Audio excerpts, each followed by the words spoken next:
So Narelle, just tell me what's going on in this picture here. Yeah, so when we're looking at that progression, we're trying to get those connections starting at a concrete level and then moving to a representation of that number before we get to that abstract. So when we're looking at those concrete materials, there's a hand, but there's also the blocks. So if we could go and flick over to the visualizer.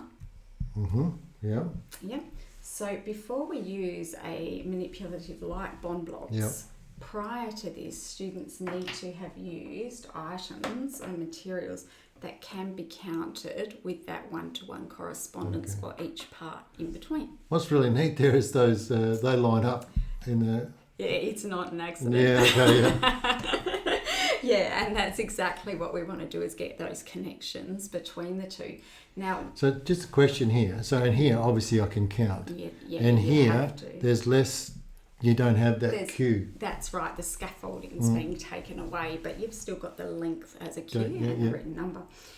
And so when we're looking at this, you would have to count individually 5. Most people can only see up to 3 with that perceptual sabotaging. After that, we also want to make connections with hands, things like 5. Okay. This 5 is very different to 1, 2, 3, 4, 5.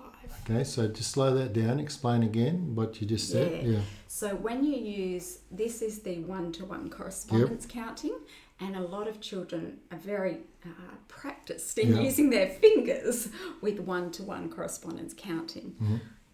We want to, when we're moving towards making connections and building foundations for part, whole, get them to be able to represent 5 like that. Okay, so almost a bit like the sabotaging thing. So if I do exactly like that, the sabotaging, 5, that's right. Okay, so if I roll a dice and I roll a 4, I want you to be able to show give me the 4. Yeah, that's okay, right, and be able to learn that as a pattern. Okay, so essentially we've just been going through some of those links here, and you were quite explicit in this happens before this happens. Because I think sometimes in our exuberance to teach accounting and so forth, as you say, we jump a little bit. We throw in a lot of vocabulary that sits in there, like you talked about the between and what. So you've said it's deliberately this, then this, then this. Yeah, okay. And so that sequence we went through with the bond blocks from counting, where they're all there, to counting where you place the next block, to the missing number, to splitting the steps and counting on from any number to the number after. That sequence that I did with bond blocks, before you did it with bond blocks, you would do the same sequence with this. So and that's nice in the sense there's some security. Yes. We're talking young children here. Little, They like to have some of that security, and then suddenly we move on. Now, when we make that leap, so you've talked about this leap from here. Yes. That's when I can be doing some of that formative assessment. Definitely. I can just be watching for, right. They really struggled and they might need that, as you had here. I'll just bring it back here. When you lay that next to it, that's the making the nice the leap. Yeah, and just one final thing, because we did that counting forwards. Yeah. Guess what else we do?